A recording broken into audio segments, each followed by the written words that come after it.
పెహల్గాం తీవ్రవాదుల కాల్పుల్లో చనిపోయిన 26 మందిలో మేడిశెట్టి మధుసూదన్ గారు జనసేన క్రియాశీలక సభ్యులు. ఆయన కూడా దీంట్లో బలయ్యారు. కశ్మీర్లో సరిహద్దుల్లో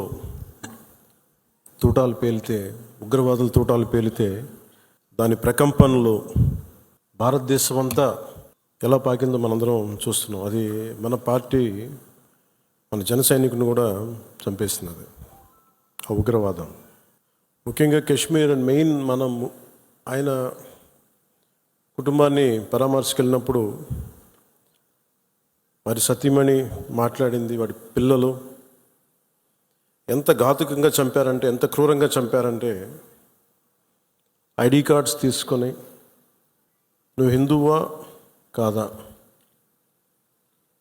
ఐడి కార్డ్స్ అడిగి, లేదంటే ముఖ్యంగా మన మసూదన్ గారి సంఘటన అయితే ఆయన సతీమణి గారి మాటల్లో సరిగ్గా 3 రోజుల ముందు వెళ్ళారంట బెంగళూరు నుంచి 3 కుటుంబాలతోటి వెళ్తే.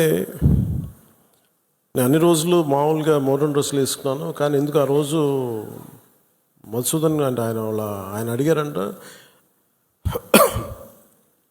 డ్రెస్ వేసుకుంటే మోడర్న్ డ్రెస్ వేసుకుని బొట్టు పెట్టుకోకూడదా అని అంటే, ఆ సంఘటనకి ముందు సరిగ్గా ఒక అరగంట ముందు బొట్టు పెట్టుకున్నారంట. ఆవిడ చెప్తుంది ఏంటంటే, బొట్టు పెట్టుకున్న తర్వాత నేను కాదని కూడా అబద్ధం కూడా చెప్పలేం కదా, తప్పించుకోవడాకన్నా అలా దొరికిపోయాం మేము. ముందు అరుపులు వినిపించినాయి, తుపాకీ శబ్దాలు వినిపించినాయి, కింద పడుకున్నాం, నా చేయి కూడా పట్టుకున్నాడు, పిల్లలు కొంచెం దూరంగా ఉన్నారు. ఇదంతా కుటుంబం దాదాపు అలాగే ఆ గ్రౌండ్లో దాదాపు ఆ ఏరియాలో 400 నుంచి 500 మంది ఉండిపోయారు టూరిస్టులు. మసూదన్ గారు ఆయన సతీమణి చేయనే పట్టుకొని, ఏమవుతుంది మనకేమవుతుంది, నువ్వు చూడకంటే ఆ బూట్ల చప్పుళ్ళు చాలా తాయితీగా వచ్చి, అంటే ఎందుకు మాట్లాడుతున్నానంటే ఎంత కోల్డ్ బ్లడెడ్తో చంపారంటే మనం ఊహించుకోలేము. అంటే షికారుకు వచ్చినట్టుగా వచ్చి వేటాడి వెళ్ళిపోయారు మనుషుల్ని. మనకి ఏమవ్వదు అని అలా అంటుంటే బూట్ల శబ్దాలు ఆగినాయి. ఆవిడికి తెలిసిందల్లా తుపాకీ శబ్దాలు వినిపించినాయి. కళ్ళు తెరిచి చూస్తే మొత్తం ముఖం మీద మొత్తం రక్తం ఉండిపోయింది, భర్త తాలూకు రక్తం. ఎంత క్రూరంగా చంపారంటే, నేను వైజాగ్ కూడా వెళ్ళాను చంద్రమౌళి గారి ఇంటికి. ఎక్కడ తల ఉండాల్సిన చోట తల లేదు. 35 బుల్లెట్లు 40 బుల్లెట్లు దింపారు తలలో, ర్యాపిడ్ ఫైర్ తోటి, ఆటోమేటిక్ గన్స్ తోటి. అంత దారుణంగా క్రూరంగా చంపేశారు. యుద్ధం ఎప్పుడు ఇంకొక ఆయుధం పట్టుకున్నవాడితో చేస్తాం, కానీ నిరాయుధులైన ఎంత నమ్మకం లేకపోతే కశ్మీర్కి వెళ్తారు. 22-23లో దాదాపు 2 కోట్ల మంది వెళ్ళొచ్చారు. అది ప్రెసిడెంట్ పాలన అంతకాలం ఇచ్చారు. మొన్న పాలన మారగానే అప్పటికి చాలాసార్లు ఎన్నికలు ఇంకా సంసిద్ధంగా లేదు కశ్మీర్ అని చెప్పినా కానీ కొన్ని పరిస్థితుల వల్ల కుదరలేదు, రాజ్యాంగ పరిస్థితుల్లో ఇంకా ఉండదు అని చెప్పేసి మళ్ళీ ఎప్పుడైతే రాష్ట్ర చేతికి వెళ్ళిపోయిన పగ్గాలు, మళ్ళీ ఈ తీవ్రవాదులు విజృంభించి చాలా కోల్డ్ బ్లడెడ్గా చంపేశారు అందరూ. మీరు ఊహించుకోండి, మనందరం ఒక సాయంత్రం అంటే మనకి కశ్మీర్కి మనకి ఏంటి సంబంధం అనుకుంటాం. గ్లోబల్ విలేజ్ని మాట్లాడుతున్నాం, ప్రపంచాన్ని. అమెరికాలో చిన్నపాటి ఇన్సిడెంట్ జరిగితే దాని ప్రకంపనలు ఆంధ్రాలో కూడా ఉంటాయి. It's become a global village. అలాంటిది దేశం సరిహద్దులు ఏమి జరిగినా, దేశం లోపల ఏమి జరిగినా దాని ప్రకంపనలు మనకు కూడా తగిలి తీరుతాయి. మేబీ ఒక సగటు మనిషిగా బతికే మనకి అంత అవసరం లేకపోవచ్చేమో, కానీ మామూలు మనిషికి అవసరం లేకపోవచ్చేమో, కానీ being a political party, regional పార్టీకి మనకు ఎందుకు అనే ఒక మైండ్ సెట్ ఉంటుంది. మన సంబంధం నేను చెప్తున్నప్పుడు బిగినింగ్లో జాతీయ సమస్యల గురించి నేను మాట్లాడుతున్నప్పుడు చాలా హాస్యాస్పదంగా ఉండేవాళ్ళు అందరూ నాతో. నీకెందుకు ఇవన్నీ స్టేట్స్ విషయాలు చూసుకుంటే, state is a part of the country కదా, state is a part of the nation. How do we ignore? కానీ ఈ లిమిటెడ్, ఈ తక్కువ స్థాయి ఆలోచన విధానంతో మనం ఎప్పుడు బయట ఆలోచించాం, పరిధి దాటి ఆలోచించాం. సో ఇప్పుడు నేను ఆ దేశం కోసం ఎందుకు ఇంత తపన పడతానంటే, if borders are not secured, Kashmir భారతదేశం అదంచు దాడితే పాకిస్తాన్ వస్తుంది. ఆ హద్దులు బాగలేనప్పుడు దాని ప్రకంపనలు ఇక్కడ దాకా వస్తాయి. మియాన్మార్లో గొడవలు జరిగితే మనకు ఎందుకు అనుకోవడానికి లేదు. అక్కడి నుంచి రోహింగ్యాస్ వచ్చేసి ఇక్కడ మనకి ఆంధ్రాలో కూడా ఉంటారు చాలామంది. దాని ప్రకంపన దాని తాలూకు ఇంపాక్ట్ మనకి ఏముంటుంది అనుకుంటే, సడన్గా తక్కువ జీతాలకు పనిచేస్తారు వాళ్ళ అవసరార్థం.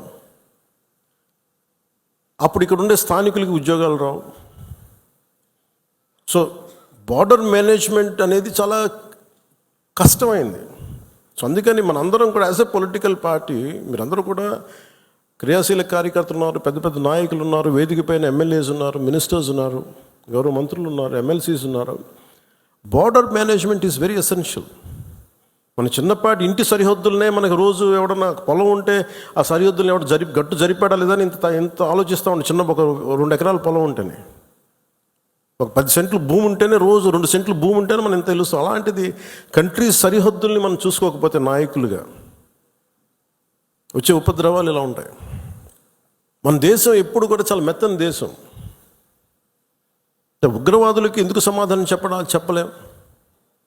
మీరు నిజంగా ఆవిడ పడ్డ బాధ చూస్తే ఇంత కనికరం అవసరం లేదు ఉగ్రవాదుల మీద అనిపించింది. నిర్దాక్షిణ్యంగా తీసేయాలన్న ఆవిడ అన్న మాటలు. చంద్రమౌళి గారు మేము మన వైజాగ్లో కనుక, ఆయన retired employee, bank employee, retirement plan ఏం చేయాలో, పిల్లలు అమెరికా వెళ్ళిపోయి ఏం చేయాలో తెలియక ఆయన జస్ట్ ఒక 5 రోజుల కన్నా వెళ్తే ప్రాణాలు పోయినాయి. మీరు ఊహించుకోండి, మన సరదాగా చాట్ తిందామని చెప్పి హైదరాబాద్లో గోకుల్ చాట్కి వెళ్తే బాంబ్ బ్లాస్ట్ జరిగింది, ప్రాణాలు పోయినాయి. Simple chat. అలాగే పార్క్ వెళ్దాం, లుంబిని పార్క్ వెళ్ళి కూర్చుందాం పిల్లా పాపులతో అంటే బాంబులు పేలినాయి. అంటే ఉగ్రవాదం తాలూకు పంజా అన్నిటి మీద ఉంటుంది. దీంట్లో దాదాపు 26 మంది చనిపోయారు. ఈ గుర్రాలని తీసుకెళ్ళి ఒక్కతను మటుకు ఒకే ఆయన ముస్లిం, మిగతా 25 మంది 25 మెంబర్స్ హిందూస్. అది కూడా ఆయన ఎదిరించాడు. ఆ గుర్రాలను తీసుకెళ్లే వ్యక్తి ఉగ్రవాదులు ఎదిరిస్తే ఆయన చంపేశారనేది వార్త. అంటే కశ్మీరు మనందరం ఒక అందమైన లొకేషన్ చూస్తే మేము చాలాసార్లు, అంటే నాకు ఎందుకు కశ్మీర్ అనేది ప్రత్యేకంగా నాకు తగులుతూ ఉంటుందంటే, యాజ్ ఎ లీడర్ మీరందరూ కూడా, as a political party stake హోల్డర్స్గా మీరందరూ you have to read history. అంటే ఇవి భవిష్యత్తులో జరగకుండా ఉండాలి అంటే దాని తాలూకు కశ్మీర్లో తూటాలు పేలితే దాని ప్రకంపనలు ఇప్పుడు మన పార్టీ దాకా ఎలా వచ్చినాయో, ఇది దేశం అంతా ఇట్లాగే ఉంది పరిస్థితి. అంటే ఒక వాస్తవాన్ని వాస్తవంగా చెప్పడంలో తప్పే ఉంది అన్నాను. మన జర్నలిస్టులు కూడా మాట్లాడుతూ ఉంటే ఒక వర్గం మీద ఇంకో వర్గం అంటే మీరు ఎందుకు ఇంత లోపాయికారిగా మాట్లాడతారన్న. సన్నాయి నొక్కులను ఎందుకు నొక్కుతారు మీరు? When you are targeted based on your religion, let us say it, చెప్దాం దాన్ని. అంత మాత్రాన ద్వేషమని కాదు, ఉగ్రవాదుల మీద కోపం అది. మన నాయకులు, ఇంతమంది ముస్లిం నాయకులు ఉన్నారు ఇక్కడ మనకి. ఈ రోజున మనం వివక్ష చూపించామా భారతదేశంలో? అన్ని వర్గాల మీద గొడవలు ఉంటాయి, చిన్న చితక గొడవలు లేకుండా ఎందుకు? ఒక ఇంట్లోనే గొడవలు ఉంటాయి. కానీ మన దేశం ఏర్పడిన విధానం మటుకు మన అందరూ అవగాహన చేసుకోవాలి. ఎందుకంటే ఎందుకు నేను 3 రోజులు సంతాప దినాలుగా ప్రకటించిన ఆ బాధ నాకు తెలుసు ఎలా ఉంటుందో. అప్పటికి మధుసూదన్ గారు చనిపోయిన సంగతి కూడా నాకు తెలియదు. ఎందుకంటే నేను 86 నుంచి 89 దాకా మన్నయ్య గారి చుని గారి సినిమాల్లో చాలాసార్లు మేము అక్కడికి వెళ్ళేవాళ్ళం. 3 to 4, 86 to 89. ఇంకా కశ్మీర్ ఉగ్రవాదం ఇంకా పైకి ఇంకా వచ్చి తొలి దశల్లో 89లో స్టార్ట్ అయింది. ఇంకా 90స్కి దాదాపు ఎన్ని వేల మందిని చంపేశారు. కొన్ని లక్షల మంది కాశ్మీరీ పండిట్స్ని వలసపోయేలా చేశారు. అంటే ఆ రోజు కనుక కాశ్మీరీ పండిట్ల వలసను కనుక ఆపుండగలిగితే, అంటే ఎప్పుడు ఒక అలక్ష్యం, ఇది నా సమస్య కాదు, నా సమస్య కాదు వదిలేస్తే కాశ్మీరీ పండిట్లు అక్కడే ఉంటారు, అక్కడే పుట్టారు, అక్కడే పెరిగారు. వేరే రాష్ట్రాల నుంచి కూడా రాలేదు, అందరూ అక్కడే పుట్టారు, అక్కడే పెరిగారు. లక్షలాది మంది కాశ్మీరీ పండిట్స్ వలసలు వెళ్ళిపోయారు. నాకు పర్సనల్ ఎక్స్పీరియన్స్ ఏంటంటే 86, 89లో మేము షూటింగ్ల కోసం నేను కొంత ప్రొడక్షన్లో నేను పనిచేశాను. కొంచెం ఏదైనా కావాలంటే అవసరాలుగా మార్కెట్కి వెళ్ళాను. శ్రీనగర్ మార్కెట్కి వెళ్తే ఫస్ట్ ఇయర్ బాగానే ఉంది, కానీ 86లో 87, 88కి చాలా ఇబ్బంది అయిపోయింది. ఇంక 89 దగ్గరికి వచ్చేటప్పటికి షూటింగ్ జరుగుతుంటేనే గొడవలు అయిపోయాయి. 1-2 రోజులు త్వరగా ముగించుకొని వచ్చేస్తుంటే అప్పుడున్న కాశ్మీరీ పండిట్ ఒక అతను చెప్పాడు, ఇంక మీరు రాలేరు ఇక్కడికి అన్నాడు. ఎందుకంటే మా మొహల్లాల్లో, మా ఏరియాల్లో చాలా ఇబ్బందులు అయిపోతున్నాయి, మాకు ఇబ్బంది వచ్చేసరికి మీరు రాలేరు కళ్యాణ్ మీరు అని చెప్పాడు. అంటే ఆ రోజు నుంచి ఈ రోజు దాకా కాశ్మీర్ ఎప్పుడు ఒక మండుతున్న సమస్య. మీరు as a party make very stable. This is Janasena decision, all of our decision. అది Kashmir is an integral part of India that can not be denied. అది మీరు చాలా బలంగా మీరు మాట్లాడాలి. Kashmir is an integral part of India, it will be an integral part of India for ever. ఎందుకంటే ఎందుకు మాట్లాడుతున్నానంటే, కాశ్మీర్ పేరు కశ్యప మహర్షి మీద వచ్చింది. అమర్నాథ్ టెంపుల్ కానీ, ఇక్కడి నుంచి కేరళ నుంచి కాశ్మీర్కి శంకరాచార్య మఠం కానీ, తర్వాత మతాలు మారుండొచ్చేమో ప్రజలు, కానీ అందుకని మీరు దీన్ని చాలా బలంగా నమ్మాలి. ఒక చిన్న గొడవ జరిగినప్పుడు అది మనకెందుకని అనుకోకండి. అందుకని దిస్ ఈజ్ జనసేన స్టాండ్. ఇది నేను బలంగా నమ్ముతాం, బలంగా ఆచరిస్తాం. భవిష్యత్తులో ఇలాంటి సంఘటనలు జరగకుండా ఉండాలి. మనం ఇవ్వగలిగేది ఏంటంటే, ఒక నాయకుడికి దేశాన్ని, ఒక చిన్నపాటి ఇంటిని నడపాలంటేనే కష్టం.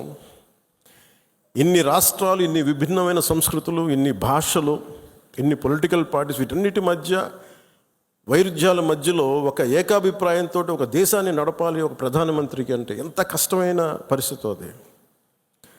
అలాంటి వ్యక్తులకి మనం ఇవ్వగలిగేది చిన్నపాటి ఊతం అంతే, చిన్నపాటి ఆసరా. ఎక్స్ట్రా గొడవలు క్రియేట్ చేయకుండా కొంచెం బాధ్యతగా మాట్లాడటం, అవసరమైన చోట భుజం కాయటం. As part of NDA this is our responsibility. ఎందుకు నేను దీన్ని ఫస్ట్ టైం, నేను ఇప్పుడు దాకా మాట్లాడిన విధానంలో కొంచెం సాఫ్ట్గా ఫస్ట్ టైం నేను ఎందుకు హిందూ టార్గెటెడ్ హిందూ, మిగతా వాళ్ళు ఇబ్బంది పడుతూ ఉన్నారు మాట్లాడటానికి. ఉగ్రవాదులు టార్గెట్ చేసి హిందువులను చంపారు, ఇది సత్యం అంతే. వాళ్ళు అన్న మాట నాతో ఏంటంటే, మధుసూదన్ గారి భార్య, ఇఫ్ ఆమె ముస్లిం నన్ను స్పేర్ చేసేవాళ్ళు సార్. మేము చేసింది పాపం, బీయింగ్ హిందూ పుట్టడమా మేము చేసింది? కనీసం మా చేతుల్లో ఆయుధాలు కూడా లేవే, మేము సైనికులం కూడా కాదే, మేము బిడ్డలిద్దరు అక్కడే ఉన్నారు. నేను ఆలోచించలేదు ముందు. నేను అనుకున్నాను ఆయన ఒక్కైనా వెళ్ళారేమో, అలా చనిపోయారేమో అనుకున్నాను. కానీ కుటుంబం అంతా ఉంది, ఇంకో 2 ఫ్యామిలీస్ ఉన్నాయి. అందరి ముందు దారుణంగా చంపేస్తే, ఇంకా ఇది భారతదేశం కాబట్టి చాలా 7 దశాబ్దాల తర్వాత మాట్లాడుతున్నాం మనం. కాశ్మీర్ని 3 సార్లు, మన పాకిస్తాన్ని 3 సార్లు ఓడించాం. సహనం ఎక్కువైపోయింది మన దేశానికి. ఎందుకంటే కంట్రీ మనుషులే సహనం ఎక్కువ మనకి. ఏదైనా అతి చేస్తే మంచిది కాదు, అతి సహనం కూడా మంచిది కాదు, మితిమీరిన మంచితనం కూడా మంచిది కాదు. ఇష్టారాజ్యంగా వచ్చి కాల్ చేసి వెళ్ళిపోతాం అంటే మనం ఎందుకు కామ్గా ఉండాలి? మన జన సైనికుడు చనిపోయిన మన జన సైనికుడు మనలో ఎవరైనా కావచ్చు, అది నేను కావచ్చు, మీరు కావచ్చు, ఎవరైనా కావచ్చు. అది ఎంతమంది ఇక్కడికి వచ్చేసి ఉంటున్నారో మనకు తెలియదు, ఏ ముసుగులో ఉంటున్నారో తెలియదు మనకి. సో మీరు వెళ్ళేటప్పుడు ఇది నిరంతర పహార, eternal vigilance is essential element for democracy.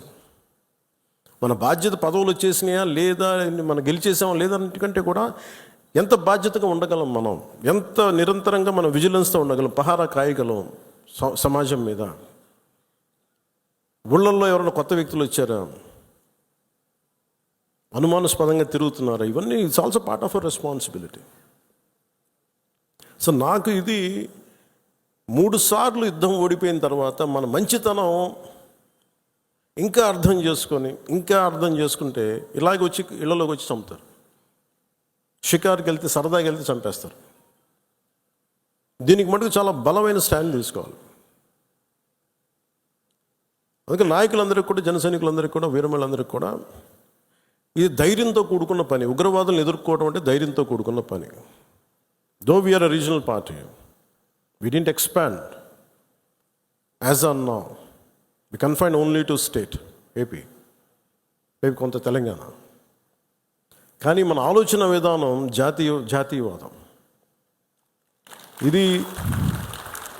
ఇది మీరు బలంగా ఉండగలిగితేనే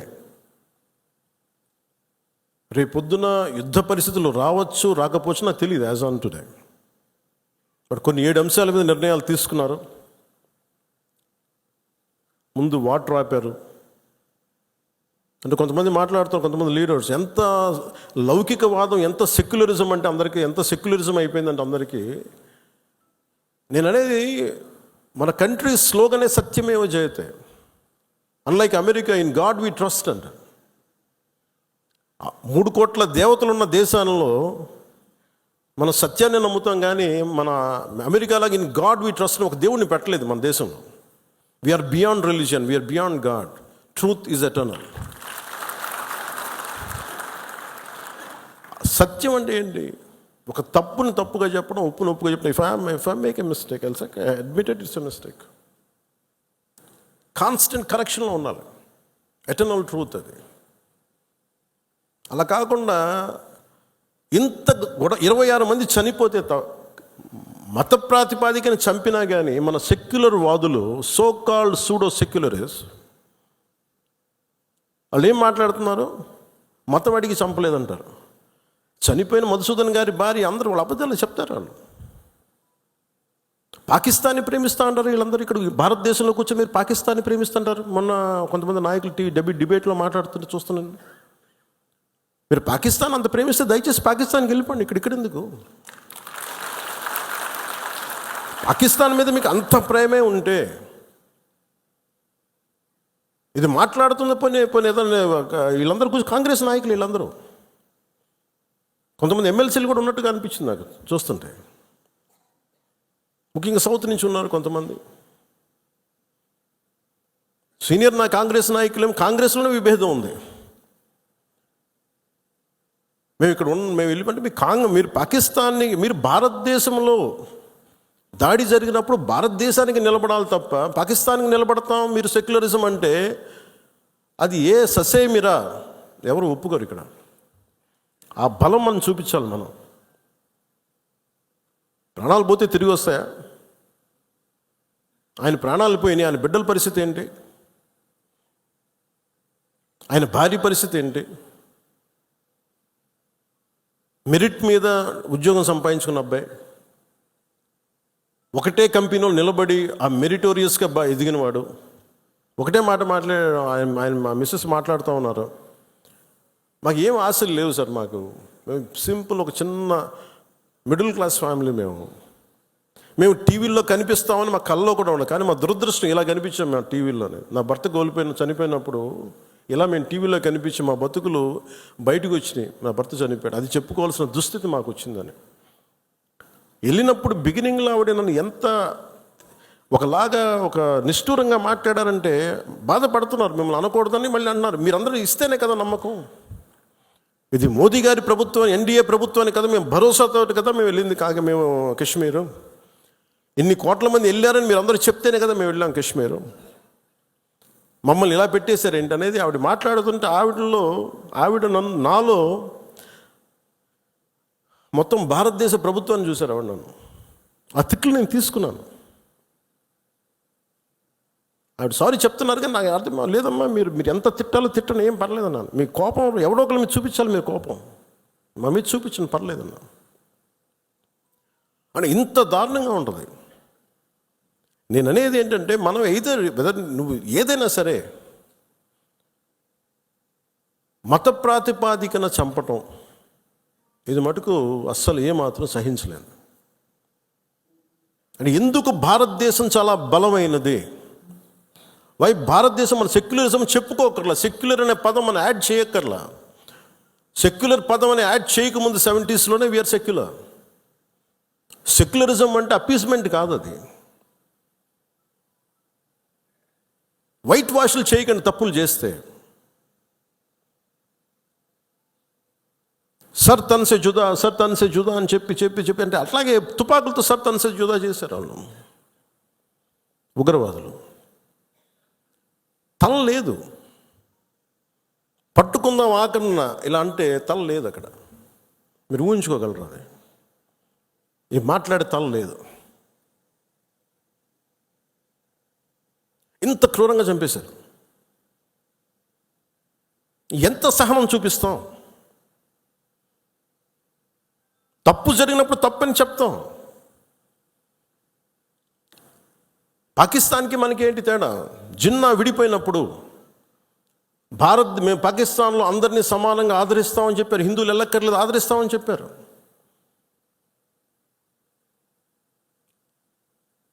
రెండు కోట్ల పైన ఉండే, చాలా కోట్ల ఎక్కువ, అంత జనాభా ఉండే చోట ఈరోజు జస్ట్ పట్టుమని కొన్ని లక్షల్లో ఉంటారు పాకిస్తాన్లో హిందువులు, అంతే.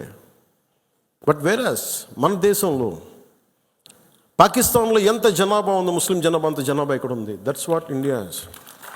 అంటే మనం నిజంగా ఈ సోకాల్ సూడో సెక్యులర్ వాదులు చెప్పిన విధానంగానే అయితే నిజంగా అసలు ఇంతమంది ముస్లిం పాపులేషన్ ఉంటుందా? ఇంత వివక్ష చూపించే దేశం అయితే, హిందువులే నిజంగా వివక్ష చూపించే దేశమే అయితే ఇన్ని లక్షల మంది ఉండగలరా? అసలు ఇన్ని కోట్లాది మంది జనం ఉండగలరా? పాకిస్తాన్లో ఎంత ముస్లిం జనాభా ఉందో భారతదేశంలో అంతే ముస్లిం జనాభా ఉందో. దాదాపు అంత వివక్ష హిందువులకి ఎందుకు ఉంటుంది? హిందూస్ అక్కడెక్కడ కొంతమంది నాయకులు ఉన్నారేమో, మనకు తెలీదు. సంఘటనలు జరుగుతూ ఉంటాయి. మొన్నటికి మొన్న బంగ్లాదేశ్లో హిందువుల మీద దాడులు జరుగుతూ ఉన్నారు, విగ్రహాలు కాల్చేస్తూ ఉన్నారు, దుర్గాదేవి ఆలయాలు కాల్చేస్తూ ఉన్నారు. నేను మాట్లాడుతున్నప్పుడు మనకెందుకు సార్ అంటారు, అక్కడి నుంచి శరణార్థులు వచ్చేస్తారు, అప్పుడు ఇక్కడికే వస్తారు. మొత్తం దేశం మొత్తం అప్పుడు మన స్థానికులకు ఉద్యోగాలు పోతే అప్పుడు మీకు ఓకేనా అన్న. ఆ దేశం బాగుంటేనే మనం ఇక్కడ ఉద్యోగాలు మన వాళ్ళకి ఇవ్వగలం. రెండు రాష్ట్రాల మధ్య కూడా, తెలంగాణ కానీ ఆంధ్ర కానీ, ఇక్కడి నుంచి మీరు వచ్చేస్తే మా ఉద్యోగాలు పోతున్నాయనే కదా సెపరేట్ స్టేట్ అయింది. అలాంటిది ఎక్కడ నుంచో శరణార్థులు, వాళ్ళ యుద్ధ పరిస్థితులు బాగలే, వాళ్ళ వాతావరణ పరిస్థితులు బాగలేక మనకు వచ్చేస్తే అది మనకు అదనపు భారం, అది దేశానికి కూడా. అంతేగాని దీంట్లో మన దీంట్లో వివక్ష ఏమి ఉండదు. It's a practicality. Why this country can't afford too much of migration. Already ఇన్ని కోట్ల మంది జనాభా, వీళ్ళకి ఉద్యోగ అవకాశాలు, వీళ్ళకి ఉపాధి అవకాశాలు, వీళ్ళకి విద్యా అవకాశాలు, వీళ్ళకి గృహ అవసరాలు ఇవ్వడమే కష్టం, తప్పన పడాలి. అలాంటిది ఇంకా అదనంగా ఎక్కడి నుంచో వచ్చేసి వేరే దేశాల నుంచి ఎక్కడ తీసుకుంటాం? అది ప్రపంచం అంతా ఇదే సమస్య ఉంది. సో అలాంటి సమయంలో ఇది మనందరి బాధ్యత. ఇది నేషన్ సంబంధించిన సమస్యలు, మన సమస్యలు కూడా. మనం ఎక్కడో కావల్లో కూర్చున్నాం, లేదంటే నెల్లూరులో కూర్చున్నాం, సూలూరుపేటలో కూర్చున్నాం, బిట్రగుంటలో కూర్చున్నాం, లేదంటే ఎక్కడ కూర్చొని మారుమూల గోదావరి జిల్లాలో కూర్చొని కుదరదు. దీని ఇంపాక్ట్ మొత్తం మీద ఉంటుంది. ఇది మనందరి బాధ్యత. ఇది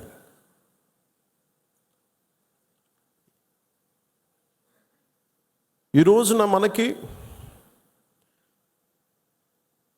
ఒక వాస్తవాన్ని వాస్తవంగా మాట్లాడటం తెలుసుకుందాం. నేను చాలాసార్లు ముస్లిం సమాజానికి కూడా చాలాసార్లు చెప్పాను, నేను ఎందుకు ఇంత మాట్లాడాల్సి వస్తుంది, ముస్లిం, క్రిస్టియన్, హిందూని ఎందుకు మాట్లాడాల్సి వస్తుందంటే, హిందువులకు ఉన్నది ఒకటే దేశం, ఇంక వేరే దేశం లేదు. ఇక్కడ కూడా హిందువులను టార్గెట్ చేసి చంపితే ఎక్కడికి పారిపోతారు? అంటే నీకు చంపింది 26 మందిని, కానీ దాని ఇంపాక్ట్ కోట్లాది మంది జనాభా, ఆశేష్ మొత్తం భారతదేశం మొత్తం మీద ఉంది. వెళ్ళి మీ ప్రధానమంత్రికి చెప్పుకో, మీ మోడీకి చెప్పుకో. అది మోదీ గారికి చెప్పడం కాదు, అది చంపేసి నన్ను కూడా చంపేయాలన్నాను మసూదన్ గారి భార్య. వెళ్ళి మా బిడ్డలు కూడా చంపేయండి, మీ మోడీకి చెప్పుకోపో. ఉగ్రతలు ఒకటే చెప్పాలనిపించింది. నువ్వు మోదీని అంటలేదు ఇక్కడ, మా అందరిని అంటున్నావు. ఎందుకంటే ఇలాంటి సమయం, ఎలాంటి క్లిష్టమైన కష్టమైన సమయం కాబట్టి నిత్యం విమర్శించే, మోదీ గారిని విమర్శించే నాయకులు కూడా ఈరోజు ఆయనకు మద్దతు తెలుపుతూ ఉన్నారు. దేశం అంత ఏకతాటిపైకి వచ్చింది మొట్టమొదటిసారి. ఇలాంటి సమయంలో అంటే నేనేంటంటే ఇర్రెస్పెక్ట్ ఆఫ్ మన డిఫరెన్సెస్ అసైడ్, ఉగ్రవాదం మీద మటుకు, హింస మీద మటుకు, ఇర్రెస్పెక్ట్ ఆఫ్ రిలీజియన్, మనందరం ఒకటే మాట మాట్లాడాలి. దీంట్లో మాట్లాడితే ఓట్లు పోతాయా, దీంట్లో మాట్లాడితే ఓట్లు వస్తాయి, ఇవన్నీ ఆలోచించకండి. Whether you have spoken truth or not, సత్యమేవ జయతే. నువ్వు ఒకటే మాట్లాడాలి, నేను ఓట్లు వస్తాయని నేను రాలా, మార్పు తీసుకురాగలమా లేదా అనేది రాజకీయాల్లోకి వచ్చాం. ఓట్ల కోసం అయితే నా లాంటి ఇంత తపన పడక్కలు, ఇంత కష్టపడక్కలు, చాలా గొప్ప పార్టీలు ఉన్నాయి, అనుభోగిన నాయకులు ఉన్నారు. కానీ ఒక సత్యాన్ని సత్యంగా మాట్లాడడం చాలా శక్తి కావాలి, దానికి ధైర్యం కావాలి. సహజంగా ఇలాంటి సంఘటనలు, ఉగ్రవాదులు జరగగానే అందరూ మనకెందుకు, వాళ్ళు మన టార్గెట్ చేస్తారేమో అనుకుంటాను. మన సరిహద్దులకు వెళ్ళలేదు. నేను చెప్పాను, మన అందరూ ఇళ్లలో కూర్చొని జాగ్రత్తగా ఉండి ఎవ్వరికి ఒక మాట అనుకున్నట్టు మన ప్రాణాలు రక్షణతో ఉంటాయనుకుంటున్నారా? మన చనిపోయిన మధుసూదన్ గారిని చూడండి, ఆయన ఎవరికి హాని చేశాడు? ఎవరిని పల్లెత్తి మాట అనలా. కుటుంబాన్ని తీసుకెళ్ళి కాశ్మీర్ వెళ్తే ఎక్కడ కాల్ చేశారు. హి was targeted as a Hindu. ఇది ఎక్కడో కూర్చోబెట్టి మత సామరస్యం చాలా చాలా అవసరం ఈ దేశానికి. చాలామంది మత కలహాలు క్రియేట్ చేయాలనుకున్నా కానీ కొంతమంది చేస్తుంటారు. దాన్ని మీరు అడ్డుకోవాలి. మీ కళ్ళ ముందు ఒక సంఘటన జరుగుతున్నప్పుడు మీరు అడ్డుకోండి. అది ఎవరైనా సరే, ఒక హిందూ కావచ్చు, ముస్లిం కావచ్చు, ఏమది తప్పంటే తప్పని చెప్పండి. మీరు ఆ ధైర్యం కావాలి మీ అందరికీ. ఎందుకంటే ఆ ధైర్యం లేనప్పుడు అప్పుడు మన పొలిటికల్ పార్టీగా మనం ఉండడం అనవసరం, ఒక పొలిటికల్ పార్టీ మెంబర్గా ఉండటం కూడా అనవసరం. హార్ష్గా చెప్పమని చెప్పట్లే, గట్టిగా తీవ్రంగా చెప్పట్లే, కానీ ఇబ్బందిగా ఉంది నువ్వు చేసే పని చెప్పాలి. కష్టం తెలియాలి కదా. ఇది మటుకు మనం నిర్ణయించుకోకపోతే మీరు అందరూ అసలు ఓటు వెయ్యను ఏముంటుందని, అసలు నాయకుడు కానోడు కూడా, ఇంట్లో సోఫాలో కూర్చొని కదలని వాడు కూడా, సార్ ఇది సెక్యులరిజం కాదు సార్, ఇలా మాట్లాడకూడదు అంటే ఏంటి? అంటే ముస్లిం కాని వాళ్ళు చచ్చిపోతేనే మాట్లాడాలి సెక్యులరిజం అంటే? హిందువులకు జరిగితే మాట్లాడకూడదా? That can be defined as secularism. ఇది సమస్య మన దేశంలో. అందుకని ఇలాంటి ఈరోజు నాయకులందరికీ, మన జన సైనికులందరికీ కూడా, విరమణలు అందరికీ కూడా నాకు ఒక విన్నపం ఏంటంటే, సెక్యులరిజం అనే పదానికి మీరు ఈ పడికట్టు డెఫినేషన్ మీరు తీసుకోకండి. ఇది మటుకు మీరు చాలా చాలా స్పష్టంగా తీసుకోవాలి. నేను చాలాసార్లు చెప్పాను, ముస్లిం సమాజంలో చాలామంది వచ్చి అడిగినప్పుడు, మీకు ఏదైనా ఇబ్బంది వస్తే మొట్టమొదటి గొంతెత్తేది నేను, మీకు గుర్తుపెట్టుకోండి. కష్టం వచ్చింది, ఎందుకంటే ఎందుకంటే నేనేం మాట్లాడుతున్నానంటే, సార్ ఇది మనందరం ఇక్కడ, మనం పాకిస్తాన్ ఇస్లామిక్ రాజ్యం, అది they announced Pakistan is an Islamic nation. But India is not a, మనం చెప్పుకోవచ్చు కదా, this is a Hindu nation చెప్పచ్చు కదా. మనం ఎందుకు చెప్పము? మన మూలాల్లో మతం అనేది ఒక విధానం అంతే. అందుకని మనం చెప్పాల్సిన అవసరం లేదు. అంటే ఈ సందర్భంగా ఇది ఏ భాషలో తర్జుమా చేసుకుంటారో తెలియదు, ఇది కశ్మీర్ దాకా వెళ్తుందో ఇంకొకటికి వెళ్తారో తెలియదు, కానీ ఒకటే ఉగ్రవాదులకి ఒకటే సందేశం, ఇది వరకు లాంటి భారతదేశం కాదు, ఇది కొత్త భారతదేశం. ఇది ఎందుకంటే మేము చాలాసార్లు విసిగిపోయి ఉన్నాం.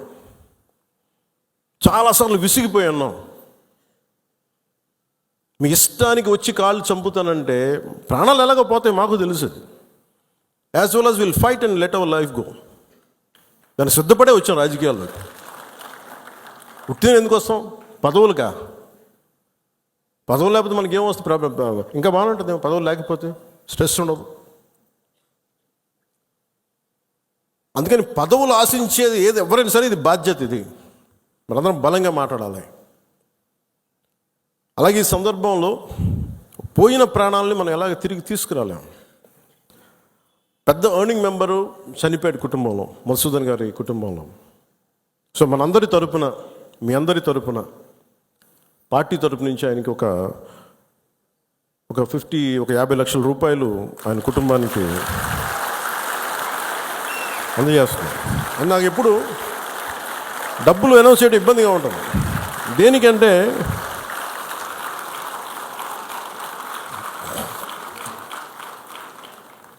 దేనికంటే మనిషి ప్రాణాలకు విలువ కట్టడం నాకు ఇష్టం ఉండదు. కానీ కొన్ని సందర్భాల్లో అది చిన్నపాటి ఊతం అవుద్ది అంతే. పిల్లల చదువులకు కావచ్చు, ఇంకోటి కావచ్చు. ఇవన్నీ కాకుండా మధుసూదన్ గారి కుటుంబానికి, వారి కుటుంబ సభ్యులందరికీ ఈ సందర్భంగా నేను ఒకటే విన్నవించుకుంటున్నాను. మీకు ఏ కష్టం వచ్చినా సరే మేము ఉన్నాం. మేము మీతో ఉన్నాం. ఏదో ఈరోజు ఒక 50 లక్షలు ఇచ్చి మిమ్మల్ని వదిలేయటం కాదు. మీకు ఏ కష్టం ఉన్నా సరే వాళ్ళకి మన పేషెంట్ నెంబర్స్ కూడా ఇచ్చాను. Any time you can reach out. మీకు ఏది అవసరం ఉన్నా. ఎందుకంటే చెప్పిరావు ఉపద్రవాలు. అని నాకు ఏమనిపించిందంటే, ఆ పిల్లోడిని మాట్లాడుతుంటే, మధుసూదన్ గారి కొడుకుని చూస్తుంటే ఒక్క సంఘటనకు పెద్దోడు అయిపోయాడు అబ్బాయి. 10 ఏళ్ళు ఏజ్ వచ్చేసింది. 10 ఏళ్ళు ఎంత ఉంటాయి అంతే, 10-11 ఉంటాయి అంతే. ఒక 20 ఏళ్ల కుర్రోడు ఎలా మాట్లాడుతాడో అలా మాట్లాడుతున్నాడు అబ్బాయి. ఒక చిన్నపాటి సంఘటన చాలు. నేను చాలాసార్లు అనుకుంటాను, పాలిటిక్స్లో రాకముందు రిస్క్ అది ఇది అనుకుంటే నేను అనుకునేవాడిని సింపుల్గా రోడ్డు మీద వెళ్తుంటే కూడా చచ్చిపోవచ్చు కదా. As well as embrace an ideology, ఒక భావజాలాన్ని పట్టుకోండి. దానికోసం చనిపోతే మంచిది కదా, ఉత్తి పుణ్యాన్ని చచ్చిపోవడం కంటే కూడా. ఇక నాకు మొన్న నా కొడుకు ఒక ఫైర్ యాక్సిడెంట్లో చిక్కుంటే నాకు అనిపించింది. సింపుల్ సమ్మర్ క్యాంప్ అది. ఫైర్ యాక్సిడెంట్లో చిక్కుకుంటే పక్కన ఉన్న ఒక బిడ్డ చనిపోయింది. ఇంకో పక్కన ఉన్న బిడ్డ మొత్తం కాళ్ళు చేతులు మొత్తం కాలిపోయినాయి. వీడికేమో లోపలికి అంతా ఈ కొంత ఫస్ట్ డిగ్రీ జరిగినాయి బర్న్స్. తర్వాత లోపలికి సూట్ ఉంటుందని గాలి పీల్చేయటం వల్ల ఆ పొగ. నా కొడుక్కి అర్ధరాత్రి పూట లేచి ఆ మేడపై నుంచి పడిపోతున్నట్టు కళ్ళు వస్తాయండి. సైకాలజిస్ట్ చూపిస్తున్నారు ఇప్పుడు. అలాంటిది మధుసూదన్ గారి పిల్లల్ని చనిపోయిన ఇన్ని కుటుంబాల తాలూకు మీరు వాళ్ళు ఆలోచించండి. వాళ్ళు పడుకుంటే నిద్ర పడద్దా? తుపాకులు వస్తాయి, తుపాకీ చప్పుళ్ళు వినిపిస్తాయి, భర్త హాహాకారాలు వినిపిస్తాయి, తండ్రి ప్రాణాలు కోల్పోవడం వినిపిస్తాయి. ఎంత ఘాతుకం ఉంది. ఒకటి చనిపోవడం, ప్రాణాలు కోల్పోవడం ఒకటైతే, మానసికంగా దాన్ని తేరుకొని బయటికి రావడం చాలా చాలా కష్టం. అందుకని ఇలాంటి పరిస్థితుల్లో చనిపోయిన 26 మంది మరోమారు నా సంతాపం తెలియజేసుకుంటూ మనస్ఫూర్తిగా వారందరూ వారి కుటుంబాలకి, వారి అందరి కుటుంబాలకి దాదాపు మీకు అంటే మన ఇలాంటి 26 మందిలో ఒకళ్ళు ఇందోర్ నుంచి సుశీల్ నత్యాల్, హేమంత్ సుహాస్ జోషి ముంబై, వినయ్ నర్వాల్ హర్యానా, అతుల్ శ్రీకాంత్ మోని మహారాష్ట్ర, నీరజ్ ఉద్వాని ఉత్తరాఖండ్, బిథిన్ అధికారి కోల్కతా, సుదీప్ నెపోనే నేపాల్, శుభం ద్వివేది కాన్పూర్, ప్రశాంత్ కుమార్ సత్పతి ఒడిషా, మనీష్ రంజన్ బంగాల్, ఎన్ రామచంద్ర కేరళ, సంజయ్ లక్ష్మణ్ లాలి తానే, సయ్యద్ అదిల్ హుసేన్ షా పెహల్గామ్, ఇందాక చెప్పిన గుర్రం ఇచ్చే వ్యక్తి, దినేష్ అగర్వాల్ చండీగఢ్, సమీర్ గుహా ఫ్రమ్ కోల్కతా, దిలీప్ దాసలి ముంబై, జేఎస్ చంద్రమౌళి విశాఖపట్నం, మధుసూదన్ రావు సోమిశెట్టి కావలి, సంతోష్ జగడ పూణే, మంజునాథరావు కర్ణాటక, కస్తూబా ఘన్వోటే పూణే, భరత్ భూషణ్ బెంగళూరు, సుమిత్ పరామర్ గుజరాత్, యతేష్ పరామర్ గుజరాత్, తాగే హేల్యాంగ్ అరుణాచల్ ప్రదేశ్, శైలేష్ భాయ్ హెచ్ హిమ్మత్ భాయ్ కలాటియా గుజరాత్. 26 మంది మృతులకి, ఉగ్రవాదుల తుపాకులకి, బుల్లెట్కి బలైన వ్యక్తులందరికీ కూడా మరోమారు మా జనసేన తరపు నుంచి, మనందరి తరపు నుంచి హృదయపూర్వకంగా మనందరి సంతాపాన్ని తెలియజేస్తూ మరోమారు మధుసూదన్ రావు గారి కుటుంబానికి నా ప్రగాఢ సానుభూతిని తెలియజేస్తూ, అలాగే చంద్రమౌళి గారి కుటుంబానికి నా ప్రగాఢ సానుభూతిని తెలియజేస్తూ, మీకు అండగా ఉంటామని తెలియజేసుకుంటూ, అలాగే జేఎస్పీ మెంబర్షిప్, మన క్రియాశీలక మెంబర్షిప్ తీసుకున్న దాంట్లో ఇంకా మన ఇచ్చే 50 కాకుండా ఇంకొక 5 లక్షల రూపాయలు అదనంగా వస్తుంది, అది కూడా సిద్ధం చేసాం. ఇవన్నీ కాకుండా రాష్ట్ర ప్రభుత్వం నుంచి కూడా ఇంకొంచెం అదనంగా మనం ఏదైనా ఇవ్వగలమా లేదనేది గౌరవ ముఖ్యమంత్రి శ్రీ నారా చంద్రబాబు నాయుడు గారితో కూడా ఒకసారి చర్చించి నిర్ణయం తీసుకుంటామని తెలియజేసుకుంటూ, చాలా దూర ప్రాంతాల నుంచి చాలా తక్కువ సమయంలో ఇక్కడికి విచ్చేసిన మన గౌరవ ఎమ్మెల్యేస్ అందరికీ, గౌరవ మంత్రివర్యులందరికీ, కొత్తగా పదవి బాధ్యతలు తీసుకున్న చైర్మన్స్ కానీ, స్థానిక సంస్థల చైర్మన్లు కావచ్చు, మెంబర్స్ కావచ్చు, అందరికీ, జన సైనికులకి, వీర మహిళలకి ప్రత్యేకించి మీ అందరికీ పేరు పేరున ధన్యవాదాలు తెలుపుకుంటూ సెలవు తీసుకుంటున్నాను. జై హింద్.